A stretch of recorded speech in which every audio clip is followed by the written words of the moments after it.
Alrighty, welcome back everyone. We just talked about a little bit of spring practice update, give you guys an idea of what's going around the country as scrimmages and things start to heat up before spring games for a lot of these teams. But now let's talk about this Super League. We talked about it last week, kind of broke down what the idea was, broke down kind of the merits of it and why I tend to think it's not necessarily going to be a big problem for the next couple of years, but definitely is something that could be coming down the road. I won't lie, because as we talked about earlier, I think there are a lot of people in college football that are looking for answers. And if this is the answer, then they might just take it and run with it. But let's jump into kind of what this would look like, particularly last year, what this would have looked like. Sam Kahn Jr. over at The Athletic kind of broke it down for us. Huge shout out to him because there's a lot of manpower. There's a lot of work that went into this. So definitely appreciate that from them. But let's break this down for you all and kind of give you an idea of what we're looking at. So the ACC is a little bit different. As you can see, we have teams like South Carolina in there. You don't have, some of the normal ACC teams that you're used to seeing. Miami in there, who have moved down to the Big East, as you see. Louisville as well has moved to the Big East, which gave them a playoff berth, so huge for them. You have Notre Dame in the Big East over there, West Virginia, where they honestly should be in the Big East. I think that's home base for them, if I'm being totally honest. You have Virginia Tech, Boston College, Rutgers making their way from the Big Ten to the Big East. Again, fits like a glove. Syracuse, Pitt, and Cincy all make sense. So I think the Big East is definitely one that has gone by the wayside in the past couple of years. Obviously, still a huge player in basketball, but I would love to see it be a huge player in football again. So having those guys back together, at least some of them back together, some new guys on the picture, but definitely would be something that I would love to see and would definitely be watching very, very closely as we go throughout. But let's move down to the Big Ten because that's where a lot of the playoff teams come from, as you can imagine. Iowa would have made the playoff last year because, as we know, through this model likely would not be any conference championship games or anything like that. So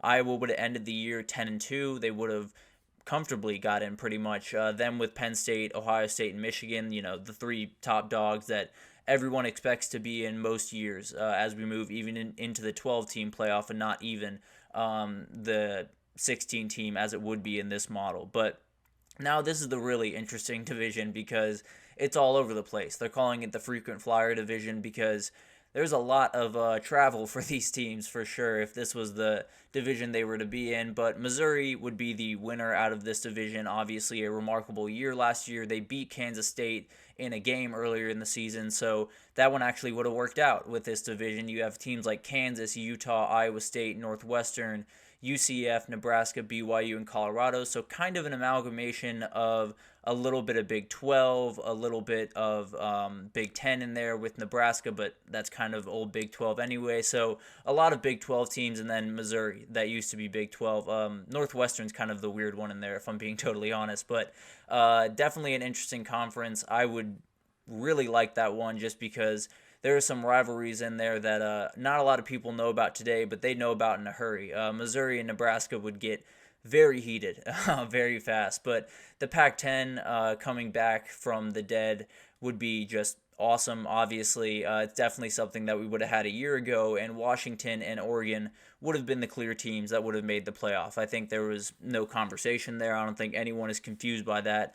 But then Arizona, Oregon State, UCLA, USC, Cal, Wazoo, and Arizona State. So all Pac-12 teams, all teams around the same area code. So would make total sense when you talk about this conference in terms of geographically. It might make the most sense out of all of these. But then you get to the SEC, and obviously Texas and OU are not in the SEC in this model. They would not be in the SEC in the Super League model. I'm 100% sure of that. So this is definitely a very interesting one because these are some teams. Let's be honest. I mean, you talk about Georgia, Bama, and Ole Miss, three teams that we very much expect to be big-time players this upcoming season. Then you have LSU, Tennessee, Kentucky, Florida, who can be good pretty much anytime they really decide to be and start getting really, really serious down there. But this is quite the conference that we all expected it to be, obviously, being the SEC. But definitely really interesting. Something that if you got to see Georgia play Alabama every single year, I think that one would get even more heated than it is today, and it's already pretty intense. But finally, the conference that I am so excited to see on this list is the Southwest Conference. It's the one that I never really got to see. It was a little bit before my time, but man, it's something that I really want to see. You have Texas, SMU would have made the playoff in this model. Oklahoma absolutely would have with a 10-2 record. You have Oklahoma State, Texas A&M would have been right there with Texas and Oklahoma, which would have been awesome. You would have kept Texas Tech, TCU, Houston, Arkansas in this group is a ton of rivalries that you might not know about, and then Baylor to finish it out. So I think this conference would be, I mean, they would hate each other. It would just be insane amounts of hate going on around this Twitter space for sure. But finally, let's get to the promotion division, and this is the group of 5 teams. This is the teams that are not protected year over year. They would be fighting for promotion and relegation throughout the year, and it would kind of be a rotating cast of characters. Not exactly sure where the cutoff would be. Maybe I think it may be 2 at the bottom or 3 at the bottom. Not exactly sure, but whatever that is, this is a really fun group of teams that could definitely make some noise going forward if this were the model in a couple of years. Tulane would have been the team that made the playoff in this model. Totally makes sense. A remarkable year for them. In fact, got their coach a Power 5 job with Willie Fritz moving over to Houston. But you have Toledo. Troy is a team that I've talked about a lot. Another team that their guy moved on to Tulane, the team that is in the playoff here. But you have Ohio, UTSA, Fresno State, Boise State, Coastal Carolina, Navy, and North Texas. So obviously a mixed bag. It's going to be a mixed bag pretty much every year if this was the model that was in place. But a really fun group of teams. Coastal Carolina is always a very interesting one. Tulane, another that is always in the mix. Obviously, that USC win a couple of years ago is their what they hang their hat on, but I think they're going to be around for quite some time, even with a new head coach in John Summerall and a new quarterback in Ty Simpson this upcoming year. So definitely really like these groupings. I think it's definitely a really interesting idea. I'm a little skeptical of the way that the playoff would work, just because if you're doing a situation where it's just best record, someone like I don't know, someone like Clemson, who's playing in the ACC, who might be a little bit weaker than someone in the SEC, having a 9-3 Tennessee against a 10-2 Clemson.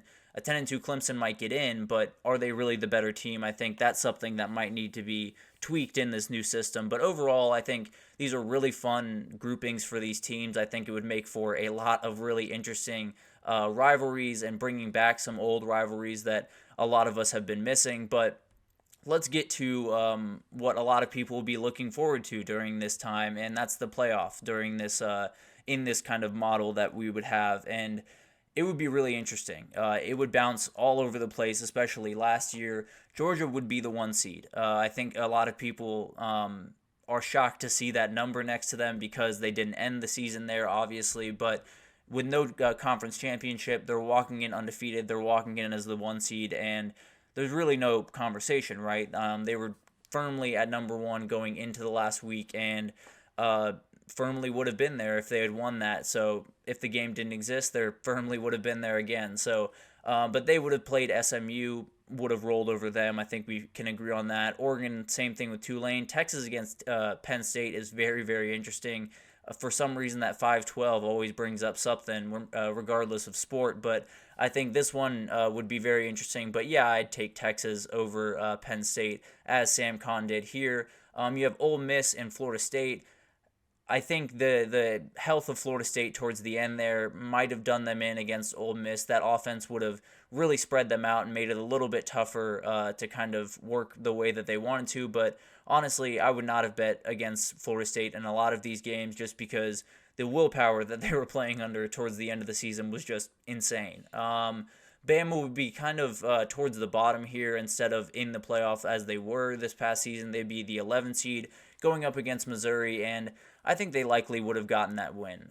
They were playing incredibly good football towards the end, as we saw in Atlanta, and I think this Missouri team, while had an incredible year, I think Bama would have come ready, and especially with some time to prepare, it would have been a tough day for Missouri for sure. And then Washington would have played Oklahoma. I think that would have been a really, really fun game. I think Washington would have won. There's just too much talent on the outside for Oklahoma, but that would have been a really, really fun one to watch for sure. And then you had Ohio State over Louisville. I think that makes sense. Louisville would have definitely given them a run for their money, a very good defense a year ago, but I think Ohio State would have done enough. This would have been a very low-scoring affair. And then Michigan over Iowa, that's a no-brainer. That was one that happened. That was one that we saw, so didn't have to think too much on that one. And then you get to the quarterfinals. You have Georgia versus Oregon, which would have been incredible. That would have been absolutely appointment television. Would have loved to watch that one, but did not get it. Would have gotten it hypothetically in this breakdown, but Georgia would have beaten Oregon. I think that makes sense. I think Texas over Ole Miss makes sense. Ole Miss just likely wouldn't have been able to play the defense that was necessary. Washington over Bama, that one would be close. I'll be totally honest. I think if those two matched up in the playoff this past year, that would have been a very interesting game just because of the two very different styles that they play and kind of the different just way they go about business. So it would have been really interesting to watch that one.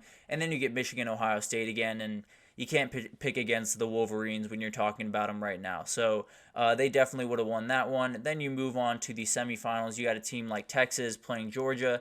Now this one would have got interesting. I am part of the group that thinks if Georgia were to have not lost that SEC championship game, now that doesn't necessarily matter, right? But if they were to have won that game, I think they might have been your national champions again. I think they were that good of a team. I think they just didn't play their best football on that day. Now, that doesn't necessarily matter, but we're looking at it as last season. We're looking at the teams as they were, and Texas finished the season above Georgia. Texas beat a team in Bama that beat Georgia. So although I tend to believe that Georgia probably would have won this game if they had faced off, I understand, taking Texas over Georgia in that game.